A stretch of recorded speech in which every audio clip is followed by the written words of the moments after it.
तं वन्दे नरसिंहतीर्थनेयं श्रीव्यासराजपूर्णं ध्यायेत्तं मनसा सिंहचरणं श्रीपादराजं गुरुं भक्तिकल्पितकल्पोऽयं प्रत्युत्थिकटिकेसरी व्यासतीर्थगुरुर्भूयादस्मदिष्टार्थसिद्धये भक्तानां मानसाम्भोजा भानवे कामधेनुर्मिनवतां कल्पतरुवे जयश्रीगुरुवे नमः।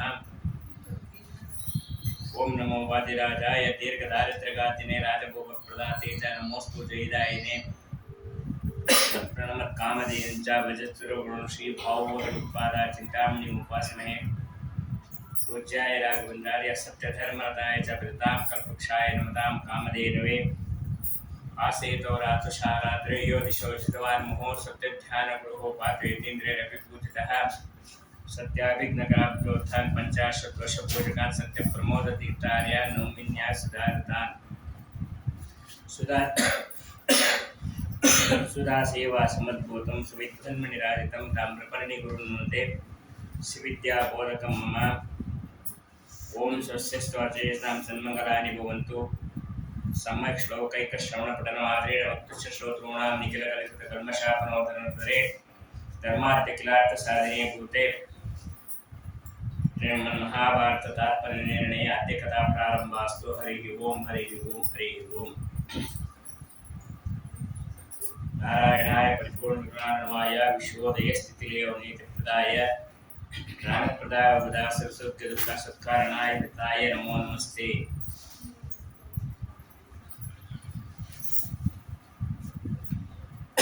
महाभारत ತಾತ್ಪರ್ಯ ಆರಂಭದಲ್ಲೇ ಆಚಾರ್ಯರಿಗೆ ಗ್ರಂಥದ ನಿರ್ಮಾಣ ಅದರ ಬಗ್ಗೆ ಅನಿವಾರ್ಯತೆ ಏನು, ಆಯ್ಕೆ ಮಾಡಬೇಕಾಗಿತ್ತು, ಅದರ ಬಗ್ಗೆ ಎಲ್ಲ ಮಾಹಿತಿಯನ್ನು ಕೊಟ್ಟಿರ್ತಾರೆ.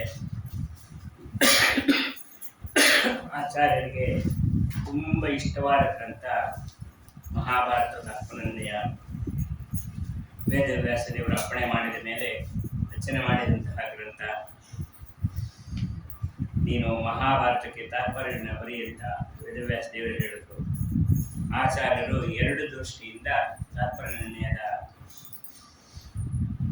ಹೇಳ್ತಾ ಇದ್ದಾರೆ. ಮೊದಲನೆಯದು ಪ್ರಧಾನ ಕಥೆಯನ್ನು ತಿಳಿಸೋದು. ಯಾಕೆಂದ್ರೆ ಸಮಗ್ರ ಮಹಾಭಾರತವನ್ನು ಓದುವಷ್ಟು ವ್ಯವಧಾನ ನಮಗಿಲ್ಲ ಮತ್ತು ಅಷ್ಟು ಶ್ಲೋಕಗಳು ಬಹಳ ಕಷ್ಟ, ಅದೆಲ್ಲ ಅರ್ಥೈಸ್ಕೊಳ್ಳೋದು ಬಹಳ ಕಷ್ಟ ಅಂತೇಳಿ ಅದರ ಕಥೆಯಿಂದ ಮಾತ್ರ ಹೇಳ್ಕೊಂಡು ಬಂದಿದ್ದಾರೆ. ಇನ್ನು ಎರಡನೆಯದು ಜೊತೆಗೆ ಅಲ್ಲಿ ಬಂದಂತಹ ನಾನಾ ಕ್ಲೇಶಗಳು ಯಾವ ತಗೊಳ್ಬೇಕು, ಯಾವ್ದು ಅಲ್ಲೊಂದು ಹೇಳಿದ್ದಾರೆ, ಭಾಗವತದಲ್ಲಿ ಒಂದು ಹೇಳಿದ್ದಾರೆ, ಹರಿವಂಶದಲ್ಲಿ ಒಂದೊಂದು ಕಡೆ ಒಂದೊಂದು ಹೇಳಿದ್ದಾರೆ. ಅದಕ್ಕೆ ಅದನ್ನು ಎಲ್ಲೆಲ್ಲಿ ತಗೊಂಡು ಸೇರಿಸಿದ್ರೆ ನಮಗೆ ಸರಿಯಾದ ಅರ್ಥ ಸಿಗುತ್ತೆ ಅನ್ನೋದಕ್ಕೋಸ್ಕರವಾಗಿ ತಾತ್ಪರ್ಯ ನಿರ್ಣಯವನ್ನು ಬರ್ತಿರತಕ್ಕಂಥದ್ದು. ಮಹಾಭಾರತ ತಾತ್ಪರ್ಯ ನಿರ್ಣಯ ಅಂದರೆ ಮಧ್ವಾಚಾರ್ಯರ ಜೊತೆ ನೇರವಾಗಿ ಮಾತನಾಡಿದಂತೆ ಅಂತ ಹೇಳ್ತಾರೆ. ಯಾಕೆಂದರೆ ಇವತ್ತಿಗೂ ನಮ್ಮಲ್ಲಿ ದೊಡ್ಡ ದೊಡ್ಡ ಸಮಸ್ಯೆಗಳು ಅಥವಾ ತುಂಬ ದೊಡ್ಡವಾದಂತಹ ಪ್ರಧಾನವಾದ ಕಾರ್ಯಗಳನ್ನು ಮಾಡಬೇಕು ಅಂದರೆ ಅಥವಾ ವಧುವರರ ಜಾತಕಗಳಿಲ್ಲ ಅಂತಂದರೆ ನಿರ್ಣಯವನ್ನು ಹಾಕಿಸೋದು ಒಂದು ಪದ್ಧತಿ.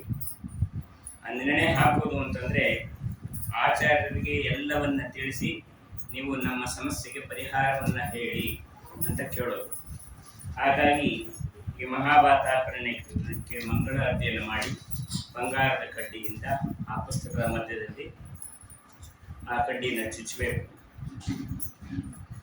ಚುಚ್ಚಿದಾಗ ಆ ಭಾಗವನ್ನು ತೆಗೆದು ನೋಡಿದಾಗ ಅಲ್ಲಿ ಬಂದದ್ದನ್ನು ಸರಿಯಾಗಿ ಅರ್ಥ ಮಾಡಿ ಸರಿಯಾಗಿ ತಿಳಿಸುವ ಯೋಗ್ಯತೆ ಇತ್ತು. ಮುಂದೆ ನಾವು ಪುಸ್ತಕ ಚುಚ್ಚಿದ್ರೆ ನಾವು ನೋಡಿ ಹೇಳ್ತೀವಿ ಅಂದರೆ ಅರ್ಥ ಆಗೋದು. ಯಾಕೆಂದರೆ ದಿವಾನ್ ಪೂರ್ಣಯ್ಯನವರು ಸತ್ಯಧರ್ಮ ತೀರ್ಥರಲ್ಲಿ ಪ್ರಶ್ನೆಯನ್ನು ಹಾಕಿದ್ರು. ದೊಡ್ಡ ಕಾರ್ಯ ಆಗಬೇಕಾಗಿತ್ತು. ಪೂರ್ಣಯ್ಯವರು ದೊಡ್ಡ ವಿದ್ವಾಂಸರೇ. ಆದರೆ ಅಲ್ಲಿ ಬಂದ ಶ್ಲೋಕ ಏನು ಅಂದರೆ ಸಪುತ್ರ ಮಿತ್ರ ಬಾಂಧವ ವಿನಾಶ ಮಾಶುವ್ಯಾಸಿ. ಅಂದರೆ ಈ ಕೆಲಸವನ್ನು ಮಾಡಿದ್ರೆ ಮೇಲ್ನೋಟಕ್ಕೆ ಎಲ್ರಿಗೂ ಅರ್ಥ ಆಗುತ್ತೆ, ನಾಶವನ್ನು ಹೊಂದಿದ್ದಿ. ಆಗ ಪೂರ್ಣಯ್ಯನವರಂದರು ಕೆಲಸ ಮಾಡಬೇಡ ಅಂತ ಬಂದಿದೆ. ಸತ್ಯಧರ್ಮ ತೀರ್ಥಂದ್ರು ಇಲ್ಲ ಮಾಡು ಅಂತ ಬಂದಿದೆ. ಇಲ್ಲ ಆ ರೀತಿ ಇಲ್ಲ, ಇಲ್ಲಿ ನೋಡಿ ನೀವೇ ನೋಡು. ಇದು ಹನುಮಂತ ದೇವರು ರಾವಣನಿಗೆ ಕೊಟ್ಟಿದ್ದು ನೋಟಿಸ್.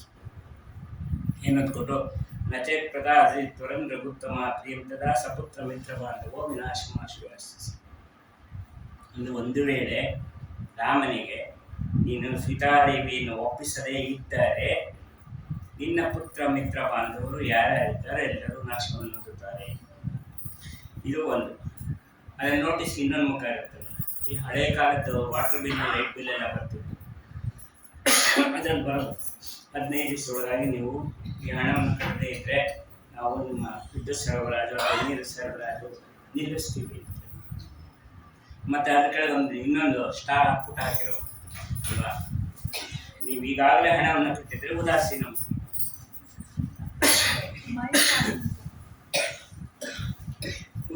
ಮಾಡಿ ಅಂತ ಹೇಳ್ತೀವಿ. ಅಂದರೆ ನೀನು ಸೀತಾದೇವಿಯನ್ನು ಒಪ್ಪಿಸದೇ ಇದ್ದರೆ ನಾಶ ಆಗ್ತಿ ಅಂತ ಇದೆ ಅಷ್ಟೇ, ಒಪ್ಪಿಸಿದ್ರೆ ನಾಶ ಆಗ್ತಿ ಅಂತ ಇಲ್ಲ.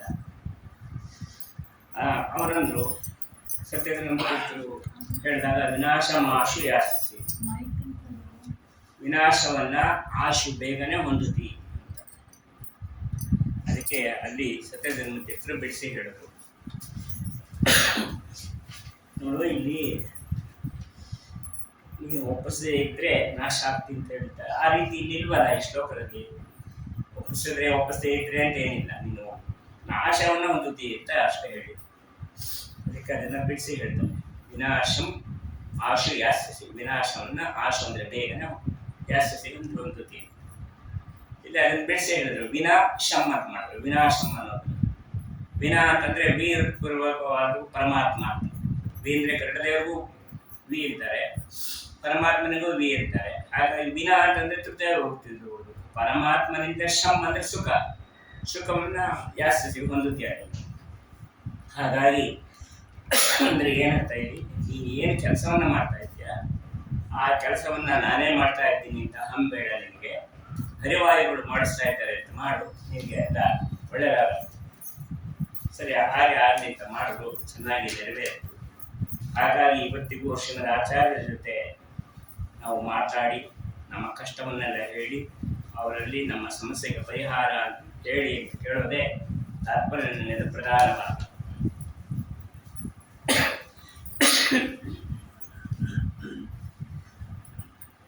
ನಾನು ಆಯ್ಕೆ ಮಾಡಿಕೊಂಡಿರೋದು 11 ಮತ್ತು 12ನೇ ಅಧ್ಯಾಯ. ಚಂದ್ರವಂಶದ ವರ್ಣನೆಯನ್ನು ಪ್ರಾರಂಭ ಮಾಡ್ತಾರೆ. ಇಲ್ಲೇ ಕೃಷ್ಣನ ಅವತಾರವಾದ ವರ್ಣನೆಯನ್ನು ಬರುತ್ತದೆ. ಮೊದಲಿಗೆ ಪಾಂಡವರ ಕೃಷ್ಣನ ಕಥೆಯನ್ನು ಹೇಳೋದಕ್ಕಿಂತ ಚಂದ್ರವಂಶದ ಸ್ವಲ್ಪ ಕಿಂಚಿತ್ತು ಪೀಠಿಕೆಯನ್ನು ಕೊಡ್ತಾರೆ. ಶಶಾಂಕ ಪುತ್ರ ತಭವತ್ ಪುರೂರವ ತಸ್ಯಾಯುರಾಯುರ್ನಹುಷೋ ಯಾತಿ ತಸ್ಯಾ ಸಪತ್ನಿ ಯುಗಲಂ ಸುತಾಶ್ಚ ಪಂಚಾವನ್ ವಿಷ್ಣುಪದೈತ ಪುತ್ರಾಃ. ಮೊದಲು ಚಂದ್ರನ ವಂಶದ ಕಿಂಚಿತ್ ವರ್ಣನೆ.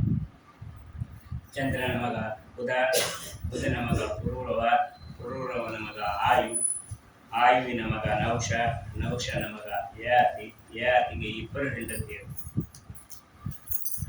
ದೇವಯಾನಿ ಮತ್ತು ಶರ್ಮಿಷ್ಠೆ.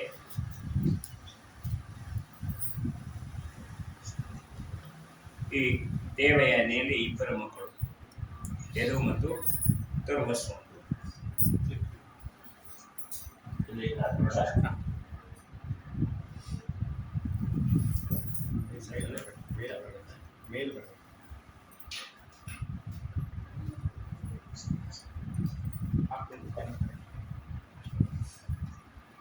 ಯದು ಮತ್ತು ತುರ್ವಾಸು ಅಂತ ದೇವಯಾನಿಗೆ 2 ಮಕ್ಕಳು. ಶರ್ಮಿಷ್ಠೆಯಲ್ಲಿ 3 ಜನ, ಪುರು, ಅನು ಮತ್ತು ತುರ್ವಸು ಅಂತ ಹೇಳಿ. ಈ 5 ಜನ ಪಂಚಾಭವನ್ ವಿಷ್ಣು ಪದೈಕ ಭಕ್ತಾಃ. ಈ 5 ಜನರು ಸಹ ಪರಮಾತ್ಮನ ಪಾದಾರವಿಂದವನ್ನು ನಂಬಿದ ಮಹಾಭಗವದ್ಭಕ್ತರು.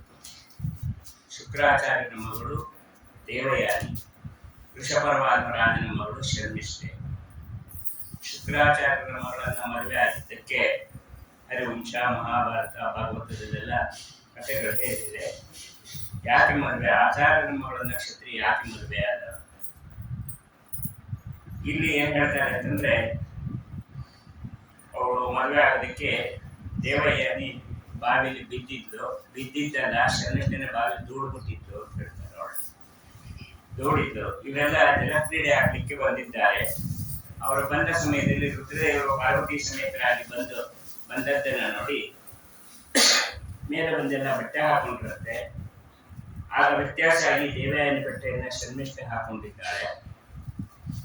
ದೇವಯಾನಿ ಬೈತು, ನೀನು ಕ್ಷತ್ರಿಯಳು, ಬೇಕು ಅಂತ ನಾನು ಬ್ರಾಹ್ಮಣನ ಬಟ್ಟೆಯನ್ನು ಹಾಕೊಂಡು ನಾನು ಅವಮಾನ ಮಾಡಿದ್ದೆ. ಅದು ಮಾತಿಗೆ ಮಾತು ಬೆಳೆದು ಕೂಡ ದೇವಯಾನಿಯನ್ನ ಬಾವಿಯಲ್ಲಿ ದೂಡಿದ್ದಾಳೆ. ದೂಡಿದಾಗ ಅದೇ ದಾರಿಯಲ್ಲಿ ಯಾತಿ ಮಹಾರಾಜ ಬಂದಿದ್ದಾನೆ. ಬಂದಾಗ ನೋಡ್ದ, ಅವಳನ್ನ ಕೈ ಕೊಟ್ಟು ಮೇಲೆ ಎತ್ತಿದ್ದಾನೆ. ಆಗ ಅವಳನ್ನು, ನೋಡು, ನೀನು ನನ್ನನ್ನು ನೋಡಿದ್ದಿ, ನನ್ನ ಕೈ ಹಿಡಿದಿದ್ದಿ, ಹಾಗಾಗಿ ನೀನೇ ನನ್ನ ಗಂಡ ಅಂತ. ಇಲ್ಲ, ನಾನು ಆಗೋದಿಲ್ಲ ಅಂತ. ಇಲ್ಲ, ನೀನೇ ಆಗಬೇಕು ಅಂತಂದು. ಇಲ್ಲ, ಆಗಲ್ಲ ಅದ. ಆಮೇಲೆ ಅವಳು ಹೇಳುತ್ತೆ, ನನಗೆ ಬ್ರಾಹ್ಮಣರ ಶಾಪವೂ ಇದೆ ಅಂತೆಲ್ಲ ಕಥೆಯನ್ನು ಹೇಳುತ್ತಾನೆ. ಆಯ್ತು ಆಗಲಿ ಅಂತ ಹೇಳಿ ಮದುವೆಯನ್ನು ಮಾಡ್ಕೊಂಡಿದ್ದಾನೆ. ಯದವ ವಂಶೀಯ ಚಕ್ರವರ್ತಿ ಕಾರ್ತಿವೀರ್ಯಾರ್ಜುನ ಹೋಗಿ, ಇನ್ನು ಯದುರಾಜನ ವಂಶದಲ್ಲಿ ಕಾರ್ತಿವೀರ್ಯಾರ್ಜುನ ಅಂತ ಹೇಳಿ. ಆ ಕಾರ್ತಿವೀರ್ಯಾರ್ಜುನಿಗೆ ಎರಡೇ ಕೈ ಇತ್ತು. ದೊಡ್ಡ ಯೋಗ್ಯತೆ ಒಂದು ಏನಂತಂದ್ರೆ, ದತ್ತಾತ್ರೇಯ ನಾಮಕ ಭಗವಂತನನ್ನ ಚೆನ್ನಾಗಿ ಉಪಾಸನೆಯನ್ನು ಮಾಡಿ, ದತ್ತಾತ್ರೇಯ ನಾಮಕ ಭಗವಂತನ ಸ್ಮರಣೆ ಮಾಡಿದ್ರೆ ನಮ್ಮಲ್ಲಿರತಕ್ಕಂಥ ಎಷ್ಟೋ ತಾಪತ್ರಯಗಳು ನಿವಾರಣೆ ಆಗುತ್ತೆ ಅಂತ ಹೇಳ್ತಾರೆ. ಅಂತಹ ಭಗವಂತನನ್ನ ವಿಶೇಷವಾಗಿ ಸೇವೆಯನ್ನು ಮಾಡಿ ಅವನ ಅನುಗ್ರಹಕ್ಕೆ ಪಾತ್ರನಾದ. ಅದಕ್ಕೆ ಇವತ್ತಿಗೂ ನಾವು ಕಾರ್ತಿವೀರ್ಯಾರ್ಜುನೋ ನಾಮ ರಾಜ ಬಾಹು ಸಹಸ್ರವಾನ್ ಯಸ್ಯ ಸ್ಮರಣ ಮಾತ್ರೇಣ ಗತಂ ನಷ್ಟಂಚ ಲಭ್ಯತೆ. ಎಂಥ ಕಳೆದಿದ್ದ ಪದಾರ್ಥ ಇದ್ರೂ ಸಿಗತ್ತೆ. ಏನು ಯೋಗ್ಯತೆ ಅದು? ಒಬ್ಬ ಮಹಾರಾಜನ ಸ್ಮರಣೆಯನ್ನು ಮಾಡಿದ್ರೆ ನಮ್ಮ ಪ್ರದೇಶ ಸಿಗತ್ತೆ ಅಂದ್ರೆ, ದೇವ ಸ್ಮರಣೆ ಮಾಡಿದ್ರೆ ನೀನೇನು ಸಿಗ್ಬೋದು. ಅದನ್ನ ನಾವು ಮಾಡೋ ರೀತಿಯಲ್ಲಿ ಮಾಡ್ತಾ ಇಲ್ಲ ಅನ್ನೋದನ್ನು ತೋರಿಸಲಿಕ್ಕೆ ಅವಾಗ ಇಂಥದ್ದೆಲ್ಲ ಪರಿಚಯ ಮಾಡಿಕೊಡ್ತಾರೆ. ಆ ದತ್ತಾತ್ರೇಯ ನಾಮಕ ಭಗವಂತನಿಂದ ಚೆನ್ನಾಗಿ ಜ್ಞಾನವನ್ನು ಸಂಪಾದನೆ ಮಾಡಿ ಆ ಭಗವಂತನಿಗೆ 1000 ಬಾಹುಗಳನ್ನು ಕೊಟ್ಟಿತ್ತು. ಹಾಗಾಗಿ ಒಂದು ಸಹಸ್ರವಾನ್ ಅಂತ ಆಯ್ತು. ಅದೇ ವಂಶದಲ್ಲಿ ಯದುಗಳು ಬಂದಿದ್ದಾರೆ. ಪೂರ್ವ ವಂಶದಲ್ಲಿ ಭರತ, ಅವನ ವಂಶದಲ್ಲಿ ಕುರು, ಅವನ ಮಗ ಪ್ರತೀಪ. ಪ್ರತೀಪನಿಗೆ 3 ಜನ ಮಕ್ಕಳು, ದೇವಾದಿ, ಬಾಲಿಕ, ಶಂತನು ಅಂತ. ಈ ಪಾಂಡವರವರಿಗೆ ಬರಬೇಕು ಅಂತ ಹೇಳಿ ಮಧ್ಯ ಪ್ರಧಾನ ರಾಜರ ಕಥೆಗಳನ್ನು ಮಾತ್ರ ಹೇಳ್ತಾ ಇದ್ದಾರೆ. ಈ ದೇವಾಪಿಗೆ ಏನಾಗಿತ್ತು ಅಂದ್ರೆ ದೋಷ ಇತ್ತು. ದೇವಾಪಿ ಅಂದ್ರೆ ಚರ್ಮ ರೋಗ ಇತ್ತು. ಯಾವುದೇ ಕಾಯಿಲೆ ಇದ್ದವರು ರಾಜರಾಜಕ್ಕೆ ಯೋಗ್ಯರರು. ಹಾಗಾಗಿ ಒಂದು ಚರ್ಮ ರೋಗ ಇದೆ ಅಂತ ಹೇಳಿ ಅವನು ರಾಜ ಆಗಲಿಲ್ಲ, ಸಿಂಹಾಸನದ ಮೇಲೆ ಕೊಡೋದಿಲ್ಲ ಅಂತ. ಆದರೆ ದೇವರ ಅನುಗ್ರಹದಿಂದ ಇವತ್ತಿಗೂ ಒಂದು ಇನ್ನ ಅವನು ಜಗಾಮ ತಪಸ್ಸು ಮಾಡ್ತಾ ಇದ್ದಾನಂತೆ. ಮುಂದೆ ಒಂದು ದಿವಸ ಅವನ ಕಾಯಿಲೆ ವಾಸಿಯಾಗಿ ಕಲಿಯುಗ ಮುಗಿದ ನಂತರ ಕೃತಯುಗ ಪ್ರಾರಂಭ ಆದಾಗ ಪ್ರಥಮ ರಾಜ ಅವನೇ ಆಗ್ತಾನೆ ಅಂತ ಹೇಳಿದ್ದಾರೆ. ಕಲಿಯುಗದಲ್ಲಿ ಯಾರು ಮುಂದೆ ರಾಜರಾಗಲಿಕ್ಕೆ ಅಂತಂದ್ರೆ ಬರೀ ಶೂದ್ರರಿಗೇ ರಾಜರಾಗ್ತಾನೆ, ಅದರಿಂದ ಅವನು ಆಗೋದಿಲ್ಲ ಅಂತ ಹೇಳಿದ್ದಾನೆ. ವಿಷ್ಣು ಪ್ರಸಾದ ಕೃತಯುಗೆ ರಾಜ ಭವಿಷ್ಯತಿ. ಅನಂತರದಲ್ಲಿ ಕೃತಯುಗ ಪ್ರಾರಂಭದ ರಾಜ ಆಗ್ತಾನೆ. ಇನ್ನ ಎರಡನೆಯನ್ನು ಬಾಲಿಕ ರಾಜ. ಅವನೇನಾದ ಅಂದ್ರೆ ಪುತ್ರಿಕಾ ಅಥವಾ ಬಾಲಿಕ ರಾಜಸಪ್ತಮ. ಪುತ್ರಿಕಾ ಪುತ್ರಧರ್ಮ ಅಂತ ಇತ್ತು. ಮೊದಲೆಲ್ಲ ತಮಗೆ ಗಂಡು ಮಕ್ಕಳಾಗದೇ ಇದ್ದಾಗ ಬರೀ ಹೆಣ್ಣು ಮಕ್ಕಳಿದ್ರೆ ಅವರು ಅಳಿಯನಿಗೆ ಹೇಳೋರಂತೆ, ನಿನಗೆ ಹುಟ್ಟತಕ್ಕಂಥ ಮೊದಲನೇ ಮಗುವನ್ನ, ನನಗೆ ಗಂಡು ಮಗುವನ್ನ ನನಗೆ ಕೊಡಬೇಕು, ನಾನು ಮಗ ಅಂತ ಬೆಳೆಸ್ಕೊಳ್ತೀನಿ. ಹಾಗೆ ಕೊಡೋದಾದ್ರೆ ನನ್ನ ಮಗಳು ನಿನಗೆ ಕೊಟ್ಟು ಕನ್ಯಾದಾನ ಮಾಡ್ತೀನಿ. ಇದಕ್ಕೆ ಪುತ್ರಿಕಾ ಪುತ್ರಧರ್ಮ ಅಂತ. ಸರಿ, ಹಾಗಾಗಿ ಬಾಲಿಕ ರಾಜ ಪುನಃ ವಾಪಸ್ಸು ರಾಜನ ವಂಶಕ್ಕೆ ಹೊರಟವಾಗ ಇನ್ನು 3ನೇನು ಉಳಿದವನು ಶಂತನಿಗೆ ರಾಜ್ಯ ಬಂತು. ಇಲ್ಲಿ ಬಾಲಿಕ ರಾಜರ ಬಗ್ಗೆ ಹೇಳ್ತಾರೆ. ಹಿರಣ್ಯಕಶ್ಯಪ ಪುತ್ರ ಪ್ರಹ್ಲಾದ ಭಗವತ್ಪ್ರಿಯ ವಾಯಿನ ಸಮಾವಿಷ್ಣು ಮಹಾಬಲ ಸಂಬಂಧಿತ. ಈ ಬಾಲಿಕ ರಾಜ ಯಾರು ಅಂದ್ರೆ ಪ್ರಹ್ಲಾದ ರಾಜರೇ ಬಾಲಿಕರಾಗಿ ಅವತಾರ ಮಾಡಿದ್ದು. ಆ ಪ್ರಹ್ಲಾದ ರಾಜರಲ್ಲಿ ಮತ್ತು ಬಾಲಿಕ ರಾಜರಲ್ಲಿ ವಾಯುದೇವರ ಆವೇಶ, ಹಾಗಾಗಿ ಅವರು ಹಬ್ಬ ಅಷ್ಟು ತೊಂದರೆ ಕೊಟ್ಟರು ಧೈರ್ಯದಿಂದ ಇದ್ದಿತ್ತು. ಏನಾದ್ರೂ ಅವಳು ವಾಯುದೇವರಿಗಂತೂ ಗೊತ್ತಲ್ಲ ಭಗವಂತನ ಸರ್ವೋತ್ತಮ ಅಂತ, ಅವ್ನು ರಕ್ಷಣೆ ಮಾಡ್ತಾನೆ ಅಂತ. 5 ವರ್ಷದ ಮಗು ಹೇಗೆ ಬರ್ಲಿಕ್ಕೆ ಸಾಧ್ಯ? ಅಷ್ಟು ಧೈರ್ಯ. ಅಪ್ಪ ಏನೇ ರೀತಿ ಯಾರ ಉಪದ್ರವ ಕೊಟ್ಟರು ದೇವರು ರಕ್ಷಣೆ ಮಾಡ್ತಾನೆ ಅಂತ. ಇಲ್ಲಾಂದ್ರೆ ಸ್ವಲ್ಪ ಶೇಕ್ ಆಗುತ್ತೆ, ನಮ್ದೆಲ್ಲ ಬಾಳನೆ ಆಗುತ್ತೆ. ಏನ್ ಬೇಡ, ಒಂದು ಆ ದೀಪ ಬಿದ್ದೋಗತ್ತೆ ಅಂತಂದ್ರೆ ಈ ಬೀಳದ ಇಲ್ಲಿ ಅಂತ ಯಾರು ಕೂತ್ಕೊಳ್ಳಲ್ಲ, ನಾವು ಎಲ್ಲ ಹೊಟ್ಟೋಗ್ತೀವಿ. ಬಿದ್ದ ಮೇಲೆ ಇನ್ನೇನೇನಾಗುತ್ತೋ ಅನ್ನೋ ಭಯ ನಮ್ಗೆ. ಅವ್ನಿಗೆ ಹಂಗಾಗ್ಲಿಲ್ಲ, ಬೇಳೆ ತಂದ್ರೆ ಬೇಳೆ ಬಿಡು ಅಂತ. ಆನೆ ತುಳಿದಾಗ ಆನೆಯ ಭಾರವನ್ನ ಭಗವಂತ ತಗೊಂಡು ಬರೀ ಆನೆ ಪ್ಲಾಸ್ಟಿಕ್ ಆನೆ ಇಟ್ಟಂಗಿತ್ತು, ಬೆಂಕಿಯನ್ನು ಸುಟ್ಟರೆ ತಂಪಾಗಿತ್ತಂತೆ. ಆ ರೀತಿಯಲ್ಲಿ ಇದ್ದ ಪ್ರಹ್ಲಾದರಾಜರಿಗೆ ಯಾವ ಭಯ? ನಮ್ಗಾದ್ರೆ ಭಯ. ಅದೇ ರೀತಿ ಇಲ್ಲಿ ಬಾಲಿಕರಾಜರು ಹುಟ್ಟಿದಾಗ ಏನೇವ ಜಾಯಮಾನೇನ ತರಸ ಭೂಮಿ ರಾಜದ ಬಾಲಿಕರಾಜ ಹುಟ್ಟಿದಾಗ ಕೂಡಲೇ ಭೂಮಿ ಬಿರಿತಂತೆ, ದೊಡ್ಡದಾಗ ಬಾಯಿ ಬಿಡ್ತಂತೆ. ಯಾಕೆಂದ್ರೆ ಬಾಲಿಕರಾಜ ವಿಶೇಷವಾಗಿ ಭೂಭಾರಕರಣ ಕಾಲದಲ್ಲಿ ಕೃಷ್ಣನಿಗೆ ಸೇವೆಗೋಸ್ಕರ ಬಂದವನು. ಹಾಗಾಗಿ ಕೃಷ್ಣನ ಸಹಾಯಕ್ಕೆ ಅವತಾರ ಮಾಡಿದವನು. ಆಮೇಲೆ ಪ್ರತೀಪನ ಮಗನಾಗಿ ಹುಟ್ಟಿದ, ಬಾಲಿಕ ದೇಶದಲ್ಲಿ ರಾಜನಾಗಿ ರಾಜ್ಯಭಾರವನ್ನು ಮಾಡಿದ ಅಂತ ಹೇಳ್ತಾರೆ. ಇನ್ನ ಪ್ರತೀಪನ ಇನ್ನೊಬ್ಬ ಮಗ ಪತ್ರತಾಪ ಅಂತ, ಇವನು ಒಬ್ಬ ರುದ್ರ. ಅನೇಕಪಾದರಿ ಬುದ್ಧಿ ವಿರೂಪಾಕ್ಷ ಇತಿ ತ್ರಯಃ ರುದ್ರಾಣಾಂ ಸೋಮದತ್ತಸ್ಯ ಬಭೂವ ಪ್ರತಿತಾಸುತಾಃ. ಏಕಾದಶ ರುದ್ರರಲ್ಲಿ ಅನೇಕಪಾದ್, ಐಬುದ್ಧಿ, ವಿರೂಪಾಕ್ಷ ಈ ಮೂರು ಜನ ಕೃಷ್ಣನಿಗೆ ಸಹಾಯ ಮಾಡಬೇಕು ಅಂತ ಭೂರಿ, ಭೂರಿಶ್ರವ, ಶರ ಅಂತ ಹೇಳಿ ಅವತಾರವನ್ನು ಮಾಡಿದ್ದಾರೆ. ಇವರೆಲ್ಲರೂ ಸೋಮದತ್ತನ ಮಕ್ಕಳಾಗಿ ಬಂದವರು. ಅದರಲ್ಲಿ ಭೂರಿಶ್ರವ ಏಕಾದಶ ರುದ್ರರಲ್ಲಿ ಒಬ್ಬ. ಏಕಾದಶ ರುದ್ರರು ಅಂದ್ರೆ 11 ಜನ ರುದ್ರರೇ ಅಲ್ಲ, ಆ ರುದ್ರ ಗಣದಲ್ಲಿ ರುದ್ರದೇವರು ಪ್ರಧಾನ. ಇವರೆಲ್ಲ ಬೇರೆ ಬೇರೆ ಅವತಾರಗಳು. ಇವರೆಲ್ಲರೂ ಸೇರಿ ಒಂದು ಗಣದಲ್ಲಿ ಇದ್ರಿಂದ ರುದ್ರಗಣ ಅಂತ ಕರೀತಾರೆ. ಆ ರುದ್ರದೇವರಿಂದ ವಿಶೇಷವಾಗಿ ಅನುಗ್ರಹವನ್ನು ಪಡೆದಿದ್ದ ಭೂರಿಶ್ರವ ಮಹಾಬಲಿಷ್ಠ ಆಗಿದ್ದ. ವೀರ್ಯ ಮತ್ತು ಗುಣ. ವೀರ್ಯ ಅಂತಂದ್ರೆ ನಮಗೆ ಯಾವ ಸಂದರ್ಭದಲ್ಲಿ ಏನು ತೀರ್ಮಾನ ತಗೊಳ್ಬೇಕು, ಸರಿಯಾದ ತೀರ್ಮಾನ ತಗೊಳ್ಳೋದಕ್ಕೆ ವೀರ್ಯ ಅಂತ ಹೆಸರು. ಆ ವೀರ್ಯ ಬಹಳ ಇತ್ತು ಅವನ. ಯಾರೇ ಏನಾದ್ರೂ ಬರಲಿ, ಏನು ಸಂದರ್ಭ ಇದೆ ಅದಕ್ಕೆ ತಕ್ಕಂತೆ ತೀರ್ಮಾನ ತಗೊಂಡು ಯಾರಿಗೂ ದುಃಖ ಆಗಬಾರ್ದು ಮತ್ತ ತೀರ್ಮಾನದಿಂದ. ಆ ರೀತಿಯಲ್ಲಿ ಇದ್ದವನು ಇವನು. ರುದ್ರದೇವರಿಂದ ವಿಶೇಷ ಅನುಗ್ರಹ. ಮತ್ತು ಶಂತನುವಿನ ಬಗ್ಗೆ ಮುಂದೆ ಹೇಳ್ತಾರೆ. ಶಂತನೋತಿ ಇತಿ ಶಂತನು. ಶಂತನುವಿನ ಬಗ್ಗೆ ಹೇಳಬೇಕಾದ್ರೆ ಯಂ ಕರಾಭ್ಯ ಸ್ಪೃಶತಿ. ಯಾರಿಗೆ ಎಂತ ಕಾಯಿಲೆ ಇರಲಿ, ಎಷ್ಟೇ ದುಃಖ ಇರಲಿ, ಆಗ ತಾನೇ ಮೈಯೆಲ್ಲ ಸುಟ್ಟು ಉರಿತಾ ಇರಲಿ, ಅವನು ಶಂತನು ಮಹಾರಾಜ ಮುಟ್ಟದ ಕೂಡಲೇ ಎಲ್ಲ ಶಮನ ಆಗೋಗ್ತಿತ್ತು.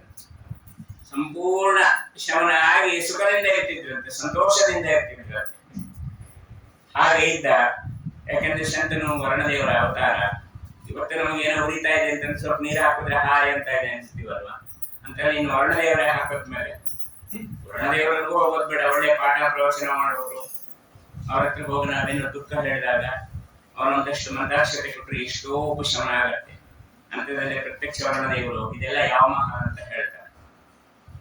ಈ ಸಂಸಾರದಲ್ಲಿ ನಾನಾ ತರಹದ ಕ್ಲೇಶಗಳು, ಕೆಲವು ಹೇಳ್ಕೊಳ್ಬಹುದು, ಕೆಲವು ಹೇಳ್ಕೊಂಡ್ರಷ್ಟು ಇನ್ನೂ ಆಡ್ಕೊಂಡು ಆಗ್ತಾರೆ. ನಮ್ಮನೆ ಹೇಳ್ಕೊಳ್ಲಿಕ್ಕೂ ಆಗೋದಿಲ್ಲ. ಇಂತಹ ಸಂದರ್ಭದಲ್ಲಿ ಏನ್ ಮಾಡಬೇಕು? ದೇವರ ಕಥೆಯನ್ನು ಕೇಳೋದ್ರಿಂದ ಈ ನಮಗೆ ಕೆಲವು ದುಃಖಗಳು ಶಮನ ಆಗತ್ತೆ ಅಂತ ಹೇಳಿದ್ದಾರೆ. ಆ ರೀತಿಯಲ್ಲಿ ಕೇಳಬೇಕು. ದೇವರ ಕಥೆಯನ್ನು ಕೇಳೋದ್ರಿಂದ ಎಲ್ಲ ಶಮನ ಆಗತ್ತೆ ಅನ್ನೋದಕ್ಕೆ ಏನು ಪ್ರಯೋಜನ ಅದರಿಂದ ಅಂತ ಪ್ರಶ್ನೆಯನ್ನು ಮಾಡಿದ್ರು. ಇದೇ ಮಹಾಭಾರತದ ವರ್ಣಪರ್ವದಲ್ಲಿ ನನ್ನಷ್ಟು ಕಷ್ಟಪಟ್ಟವ್ರು ಯಾರು, ನನ್ನಷ್ಟು ಕಷ್ಟಪಟ್ಟವ್ರು ಯಾರು ಅಂತ ಧರ್ಮರಾಜ ಹೇಳ್ತಾರೆ. ನೀನೇನ್ ಕಷ್ಟಪಟ್ಟಿಯೋ, ನಿನ್ಗೇನ್ ಕಷ್ಟ ಇತ್ತು? ಆಗ ಹೇಳ್ತಾರೆ, ಅವ್ರು ಏನೇ ಕಷ್ಟ ಅಂತಂದ್ರು, ತುಂಬಾ ಬಹಳ ಕಷ್ಟ ಅಂತಂದ್ರೆ ಕೃಷ್ಣ ಸ್ಮರಣೆ ಮಾಡಿದ್ರೆ ಎದುರು ಬಂದು ನಿಂತ್ಕೊಂಡ್ಬಿಟ್ಟಿದ್ದೆ. ಇನ್ನೇನ್ ಕಷ್ಟ ಇತ್ತು ನಿನ್ಗೆ? ಅಲ್ಲ ಹೌದಲ್ಲ, ಎದುರು ಬಂದೇ ಬಿಡ್ತಿದ್ದ. ಏನೋ ಕಷ್ಟ, ನೀನೇನೋ ಕಷ್ಟನೇ ಪಟ್ಟಿಲ್ಲ ಅಂತ ಹೇಳಿ ನಳಮಹಾರಾಜನ ಕಥೆಯನ್ನು ಹೇಳ್ತಾರೆ. ಯಾಕಂದ್ರೆ ಇವನು ಏನ್ ಹೇಳ್ತಾನೆ ಅಂತಂದ್ರೆ, ನನ್ನಷ್ಟು ಯಾರು ಕಷ್ಟಪಟ್ಟೇ ಇಲ್ಲ ಅಂತ. ಅವಾಗ ಹೇಳ್ತಾನೆ, ನೋಡು ನೀ ಅರಣ್ಯದಲ್ಲಿ ಇದ್ದೀಯನ್ನೋದು ಬಿಟ್ರೆ ಏಸು ರೂಮಲ್ಲಿ ಇದ್ದವನಿಗಿಂತ ಸುಖವಾಗಿದ್ದೀನಿ. ಹೌದಲ್ಲ? ಏನಿತ್ತು? ಪ್ರತಿಷ್ಠೆ ಲಕ್ಷ ಬ್ರಾಹ್ಮಣರಿಗೆ ಊಟ ಹಾಕ್ತಿದ್ದ. ಏನೋ ದವಸ ತರಬೇಕು, ಅಡಿಗೆ ಬಿಟ್ಕೊಂಡ್ಬರ್ಬೇಕು, ಪದಾರ್ಥ ಯಾರು ಹೇಳಿದ್ದೆ ತರಲಿ, ಏನಿಲ್ಲ. ಅಕ್ಷಯಪಾತ್ರ ಮುಂದೆ ಕೂತ್ಕೊಂಡು ಇಂಥದ್ದು ಬರ್ಲಿ ಅಂದ್ರೆ ಬರ್ತಿತ್ತು. ನೀನೇನ್ ಕಷ್ಟಪಟ್ಟಿದ್ಯಾ ಅಂತ ಹೇಳಿ ನಳಮಹಾರಾಜನ ಕತೆ ಎಲ್ಲ ಕಥೆಗಳನ್ನ ಹೇಳ್ತಾರೆ.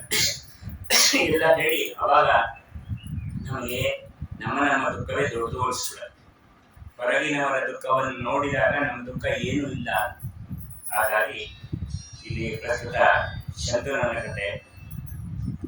ಶಂತನು ದೊಡ್ಡವರು ಕೊಟ್ಟ ಮಂತ್ರಾಕ್ಷತೆ, ಅವರು ಕೊಡುವ ಹಿತೋಪದೇಶ ಮತ್ತು ಅದು ಮನಸ್ಸಿಗೆ ನೆಮ್ಮದಿ ತರುತ್ತೆ. ನೀವೆಲ್ಲ ಕೂತಿರೋದು ಯಾತಕ್ಕೆ? ಭಗವಂತನ ಕಥೆಯನ್ನ ಕೇಳಿದರೆ ನಿಮ್ಗೇನು ಗೊತ್ತಿಲ್ಲ ಅಂತಲ್ಲ, ಅಥವಾ ನನಗೆಲ್ಲ ಗೊತ್ತಿದೆ ಅಂತಲ್ಲ. ನನಗೆ ಏನು ಗೊತ್ತಿದೆ ಅದನ್ನು ನಿಮ್ಗೆ ಒಪ್ಪಿಸ್ತಾ ಇದ್ದೀನಿ ಅಷ್ಟೇ. ನಾನು ಅಷ್ಟು ಬಿಟ್ರೆ ನಾನು ಗೊತ್ತಿದೆ, ನಾನು ದೊಡ್ಡವರು ಇಲ್ಲಿ ಬಂದು ಕೂತಿದ್ದೀನಿ ಏನಿಲ್ಲ. ನಾನು ನಾಳೆ ಕೂತ್ಕೊಳ್ತೀನಿ, ಹೌದು. ಹಾಗಾಗಿ ಏನಿದೆ ಆ ಮನಸ್ಸಿಗೆ ನೆಮ್ಮದಿಯಿಂದ ತರಕ್ಕೆ ಒಬ್ರು ಕಾರಣ ಕರ್ತೃಬೇಕು, ಉಪದೇಶ ಕರ್ತೃ ಒಬ್ರು ಬೇಕು. ಹಾಗಾಗಿ ಭಗವಂತ ಯಾರನ್ನ ಒಬ್ಬರನ್ನ ನೇಮ ಮಾಡಿಸ್ತಾನೆ, ಕೂಡಿಸಿ ಹೇಳಿಸ್ತಾನೆ, ಎಲ್ಲರಿಗೂ ಉಪಶಮನ ಆಗುತ್ತೆ ಮಾಡ್ತಾನೆ. ಆಗ ದೇವತಾ ಆರಾಧನೆ ಮಾಡುವವರಿಗೆ ಇಂತಹ ಶಕ್ತಿ ಇದೆ. ಸ್ವಯಂ ವರ್ಣದೇವರವನು ಪೂರ್ವೇದ ಸ್ಥಿರಗತೋಚ್ಚ ಸಂಭವೇ ಗಂಗಾಯಿತ ಪರ್ವಣಿ ಗುರುಣಿತೋಭಿ ಅವಾಕ್ಷಿಪತ್ತನೋ ನಿಜೋಲ ಬಿಂದು ಶಿಶಾಪೈನ ಯೋನಿ. ಇಲ್ಲಿ ಇವನು ಯಾಕೆ ಶಂತನು ಭೂಮಿಯಲ್ಲಿ ಹುಟ್ಟದ? ಯಾಕೆಂದ್ರೆ ವರ್ಣದೇವರವನು ಭೂಮಿಯಲ್ಲಿ ಹುಟ್ಟೋದಕ್ಕೆ ಕಾರಣ ಬೇಕಲ್ಲ. ದೇವತೆಗಳಿಗೆ ಶಾಪ ಅಂದ್ರೆ ಭೂಲೋಕದಲ್ಲಿ ಹುಟ್ಟೋದೇ ದೊಡ್ಡ ಶಾಪ, ಅದಕ್ಕಿಂತ ಬೇರೆ ಏನು ಶಾಪ ಇಲ್ಲ. ವರ್ಣದೇವರು ಭೂಮಿಯಲ್ಲಿ ಹುಟ್ಟಿದ್ದ ಯಾಕೆಂದ್ರೆ ಬ್ರಹ್ಮದೇವರು ಒಂದ್ಸಲ ಸಮುದ್ರ ತೀರದಲ್ಲಿ ಹುಣ್ಣಿಮೆ ದಿವಸ ಓಡಾಡ್ತಾ ಇದ್ರಂತೆ. ಆಗ ಗಂಗಾ ಸಹಿತನಾಗಿ ಬಂದಂತಹ ವರ್ಣ ಸಂತೋಷದಿಂದ ಉಕ್ಕಿ ಬಂದು ಅವರಿಗೆ ನೀರನ್ನ ಸಿಡಿಸ್ದ. ಅದನ್ನು ನೋಡಿ ರುದ್ರವರು ಶಾಂತೋಭವ ಅಂತ ಆದ. ಆಗ ಅವನೇ ಶಂತನು ಆದ. ಈ ಶ್ಲೋಕಕ್ಕೆ ಸತ್ಯಾಭಿನವತಿತ್ರ ವ್ಯಾಖ್ಯಾನವನ್ನು ಮಾಡಬೇಕಾದ್ರೆ ಹೇಳ್ತಾರೆ, ಇಲ್ಲಿ ಏನಿದೆ ಆಚಾರ್ಯ ಹೇಳಿದ್ದು ತನ್ನ ನೀರ ಹನಿಯನ್ನ ಪ್ರೋಕ್ಷಣೆಯನ್ನು ಮಾಡ್ತಾರೆ. ತಸ್ಯ ತನವು ನಿಜೋದ. ನಿಜ ಅಂದ್ರೆ ತನ್ನದು, ಉದ ಅಂದ್ರೆ ನೀರು. ತನ್ನದಿದ್ದ ನೀರನ್ನ ಪ್ರೋಕ್ಷಣೆಯನ್ನು ಮಾಡ್ತಾರೆ. ಒಂದ್ ಸ್ವಲ್ಪ ನೀರು ಸಿಡಿಸಿದ್ದಕ್ಕೆ ಅಷ್ಟೊಂದು ಶಾಪ ಕೊಡೋದಂದ್ರೆ ಹಂಗಾರೆ ಏನ್ ಗತಿ? ನಮ್ದೆಲ್ಲ ಯಾರ್ಯಾರೋ ನೀರು ಸಿಡಿಸ್ತೀವಿ, ಸ್ನಾನ ಮಾಡೋದು. ಅಲ್ಲಿ ನದಿ ತೀರಕ್ಕೆ ಹೋಗ್ಬಿಟ್ರೆ ನಾವು ಒಬ್ಬರೇ ಸ್ನಾನ ಮಾಡ್ಕೊಂಡ್ಬರೋರು, ಅಕ್ಕಪಕ್ಕ ಇರೋರಿಗೆಲ್ಲ ಆಗಿರುತ್ತೆ. ಹಾಗಾದ್ರೆ ಅವರೆಲ್ಲ ಎಷ್ಟು ಶಾಪ ಕೊಡೋದು?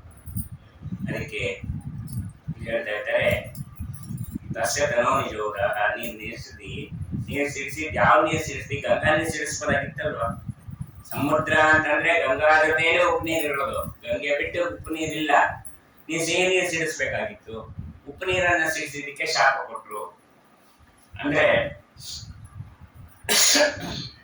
ದೊಡ್ಡವರು ಬಂದಾಗ ಯಾವ ರೀತಿ ಉಪಚಾರ ಮಾಡ್ಬೇಕು ಅನ್ನೋದನ್ನ ಹೇಳ್ತಾರೆ. ಈಗಿನಲ್ಲಿ 2 ನೀರಿರುತ್ತೆ. ಈಗಿನ ಕಾಲದವ್ರು ತೊಗೊಳ್ಬೇಕು ಅಂತಂದ್ರೆ ಒಂದು ಬೋರ್ ನೀರು, ಇನ್ನೊಂದು ಬಿಸ್ಲರಿ ವಾಟರ್ ಬಾಟ್ಲಲ್ಲಿ ಇಟ್ಕೊಂಡು ಕೂತಿರ್ತಾರೆ ಪಕ್ಕದಲ್ಲಿ. ಹೌದಾ? ದೊಡ್ಡವ್ರು ಬಂದಾಗ ಬಿಸ್ಲರಿ ವಾಟರ್ ಕೊಡ್ಬೇಡ, ಬೋರ್ವೆಲ್ ನೀರೇ ಕೊಡು, ಪರವಾಗಿಲ್ಲ. ಆದ್ರೆ ಉಪ್ಪು ನೀರು ಸಿಹಿ ನೀರು ಅಂತ ಇರತ್ತಲ್ಲ, ಆಗ ಇದ್ದಾಗ ಯಾವ ನೀರು ಕೊಡಬೇಕು? ಸಿಹಿ ನೀರೇ ಕೊಡಬೇಕು. ಎಲ್ಲಿ ಸಿಹಿ ನೀರು ಕೇಳಿದ್ರೆ 4-5 ಲೋಟ ಕೇಳ್ತಾರೆ, ಯಾಕೆ ತಂದ್ಕೊಡೋರು? ಒಂದು ಉಪ್ಪು ನೀರು ಕೊಟ್ರೆ ಆಗ ನಿನಗೆ ಶಾಪ ಬೀಳುತ್ತೆ, ಆಯ್ತಾ? ಹಾಗಾಗಿ ಯಾವ್ದು ಕೊಡಬೇಕು? ಸಿಹಿ ನೀರನ್ನು ಕುಡಿಯೋಕೆ ಯೋಗ್ಯವಾದದನ್ನ ಕೊಡು ಅಂತ ಹೇಳಿದ್ದಾರೆ. ಹಾಗಾಗಿ ಉಪ್ಪು ನೀರನ್ನು ಹೆಚ್ಚಿದ್ರಿಂದ ಅವರಿಗೆ ಕೋಪ ಬಂತೋ ಏನೋ ಅಂತ ಸೂಚನೆಯನ್ನು ಮಾಡ್ತಾ ಮಹಾಭಿಷಿಕ್ ನಾಮ ನರೇಶ್ವರಸ್ತು ಭೂತ್ವ ಪುನಃಶಂತನು ನಾಮಧೇಯ. ಮಹಾಭಿಷಿಕ್ ಅಂತ ಒಂದು ರಾಜನಾಗಿ ಹುಟ್ಟದ. ಮತ್ತೆ ಭೂಮಾರಕ್ಕಾಗಿ ಕೃಷ್ಣನ ಸೇವೆಯನ್ನ ನಿಮಿತ್ತ ಶಂತನುವಾಗಿ ಅವತಾರ ಮಾಡಿದ್ದಾನೆ. ದಿನಶೇ ವಿಷ್ಣುಪದಿ ತೈಷ ತತ್ರಾಭಿಪಾಯ ಭವತೋ ಭವಿಷ್ಯತಿ. ಅಲ್ಲಿ ಬ್ರಹ್ಮದೇವರನ್ನು ಈ ಗಂಗಾದೇವಿ ನನಗೆ ಅಲ್ಲಿ ಪುನಃ ಹೆಂಡತಿ ಆಗ್ತಾಳೆ. ಇಲ್ಲಿ ಗಮನಿಸಬೇಕಾದ ಮುಖ್ಯ ಸಂಗತಿ ಏನು ಅಂತಂದ್ರೆ, ದೊಡ್ಡವರು ಬಂದಾಗ ಏನೇ ಗಂಡ ಹೆಂಡತಿ ಇರ್ಬೋದು, ಇವತ್ತಿನ ಕಾಲಕ್ಕೆ ಇದೆಲ್ಲ ಯಾರು ಕೇಳೋದಿಲ್ಲ. ಇಂತಹ ಉಪದೇಶ ವ್ಯರ್ಥನೂ ಆಗುತ್ತೆ. ದೊಡ್ಡವರು ಬಂದಾಗ ಸ್ವಲ್ಪ ಗಂಭೀರವಾಗಿರ್ಬೇಕು. ಏನಂತೆ, ನಾವು ಗಂಡ ಹೆಂಡತಿ ಮದುವೆ ಆಗಿದ್ದೀವಿ, ನಮ್ಮ ಇಷ್ಟನೇ ಆಗಿರ್ತೀವಿ, ಬೇಕಾದ್ರೆ ಅವರೇ ಕಣ್ಣು ಮುಚ್ಕೊಂಡು ಹೋಗ್ಲಿ, ಈ ರೀತಿಯಲ್ಲೆಲ್ಲ ಮಾಡಬಾರ್ದು. ಮೊದಲೆಲ್ಲ ನಿಯಮ ಇತ್ತು, ಒಂದು ರೀತಿ ನೀತಿ ನಿಯಮ, ಈಗೆಲ್ಲ ಬಿಟ್ಟು ಹೋಗಿದೆ ಅವೆಲ್ಲ. ಅದರಿಂದ ಈ ರೀತಿ ನಡ್ಕೊಂಡವ್ರಿಗೆ ಏನಂತಾರೆ, ಶೀಲ ಇಲ್ಲ ಅಂತಾರೆ. ಶೀಲ ಅಂದ್ರೆ ಬರೀ ಗಂಡಸರಿಗೆ ಹೆಂಗಸರಿಗೆ ಇರ್ತಲ್ಲ, ಎಲ್ಲರಿಗೂ ಇರಬೇಕು ಶೀಲ. ಮಹಾಭಾರತದಲ್ಲಿ ಹೇಳ್ಬೇಕಾದ್ರೆ ಪ್ರಹ್ಲಾದ ರಾಜ ಮತ್ತು ಇಂದ್ರದೇವರ ಸಂವಾದ ಇದೆ. ಆ ಸಂವಾದದಲ್ಲಿ ಹೇಳ್ಬೇಕಾದ್ರೆ ಪ್ರಹ್ಲಾದ ರಾಜರು ಇಂದ್ರದೇವರನ್ನ ಗೆದ್ದಾಗ ಇಂದ್ರದೇವರು ಪ್ರಹ್ಲಾದ ರಾಜರ ಮನೆಗೆ ಸಣ್ಣ ಬಾಲಕನಾಗಿ ಕೆಲಸಕ್ಕೆ ಬಂದಿದ್ದಾರೆ. ಕೆಲಸ ಮಾಡಿ ಹೊರಡುವಾಗ ಏನು ಬೇಕು ಅಂತ ಶೀಲ ಕೊಡು ಅಂತ ಕೇಳ್ತೀನಿ. ಸರಿ, ಇವನು ಶೀಲ ಕೊಟ್ಟರೆ ಅದರಿಂದ ಒಂದೊಂದೇ ಹೋಯ್ತು, ಎಲ್ಲ ಹೋಯ್ತು, ಸಂಪತ್ತು ಹೋಯ್ತು, ಧೈರ್ಯ ಹೋಯ್ತು, ಲಕ್ಷ್ಮಿ ಹೋಯ್ತು, ಎಲ್ಲ ಹೋಯ್ತು. ಏನು ಹಾಗಾದ್ರೆ ಶೀಲ ಅಂದ್ರೆ? ಅದಕ್ಕೆ ಹೇಳ್ತಾರೆ, 4 ಜನ ಸಭ್ಯರಿದ್ದಾಗ ಅಲ್ಲಿ ಅಸಭ್ಯವಾಗಿ ನಡೆಯೋದು, ಅವರು ಸಭ್ಯರು ತಲೆ ತಗ್ಗಿಸುವಂತೆ ನಡೆಯೋದು ಇದ್ದಿಲ್ಲ, ಇದಕ್ಕೆ ಶೀಲ ಇಲ್ಲ. ಹೌದು, ಈಗ ನಿಮ್ಮ ಮನೆಯಲ್ಲೇ ಕಾರ್ಯಕ್ರಮ ಇರ್ಬೋದು, ನೀವೇ ಕರೆದಿರ್ಬೋದು, ನಿಮ್ಮದೇ ಖರ್ಚು ವೆಚ್ಚ ಎಲ್ಲ ಇರ್ಬೋದು. ಆದರೆ ನಿಮ್ಮನೆ ಫಂಕ್ಷನ್ ಕರೆದಿದ್ದೀನಿ ಅಂತ ಹೇಳಿ ಹುಚ್ಚುಚ್ಚಾಗಿ ಮಾತಾಡೋದು ಹೆಂಗಂದ್ರೆ, 10 ಜನ ಇದ್ದಾಗ ಒಂದು ಡ್ರೆಸ್ ಕೋಡ್ ಅಂತ ಇರುತ್ತೆ, ಆ ರೀತಿಯಲ್ಲಿ ಇರಬೇಕು. ಇಲ್ಲ ರೀ, ನಮಗೆ ಬಟ್ಟೆ ಮೇಲೆ ವೈರಾಗ್ಯ ಅಂತ ಎಂತೆಂಥ ಬಟ್ಟೆ ಹಾಕೊಳ್ಳೋದು, ಅಥವಾ ಹಾಕೊಂಡ್ ಬಟ್ಟೆ ಮೇಲೆ ವೈರಾಗ್ಯ ಬಂದವ್ರ ಗತಿಗೆ, ಹೌದು, ಹಾಗೆಲ್ಲ ಇರಬಾರ್ದು. ಸರಿಯಾಗಿ ಹೇಗೆ ಇದನ್ನ ಶೀಲ ಇಲ್ಲ ಅನ್ನೋದು ಅಂತ ಹೇಳ್ತಾರೆ. ಆ ರೀತಿಯಲ್ಲಿ ವರ್ಣದೇವರು ಗಂಗಾದೇವಿ ಗಂಡ ಹೆಂಡತಿ ಆಗಿದ್ರು, ಬ್ರಹ್ಮದೇವರು ಜೀವೋತ್ತಮರು, ಬಹಳ ದೊಡ್ಡವರು, ಬಂದಾಗ ವಿಲಾಸದಿಂದ ಬಂದಿರುತ್ತೆ, ಅದಕ್ಕೆ ಶಾಪ. ಭವತ್ತೇವ ಮಯೋದಿತತ್ವಂ ಧನಪಾದಿತರಶ್ಚಂತನೋ ಇತಿ ರತಸ್ವತಂತ್ರೋ ಬಹುವ ಮಹಾವಿಷಜ್ಞಾನ ಹರೇ ಪದಾಶಯ. ಶಾಂತನಾಗುವುದಕ್ಕೆ ಶಾಂತನಾಗಲು ಕೂಗಿದ್ದಾನೆ. ಮಹಾಭಾರತದಲ್ಲಿ ಹೇಳ್ತಾರೆ,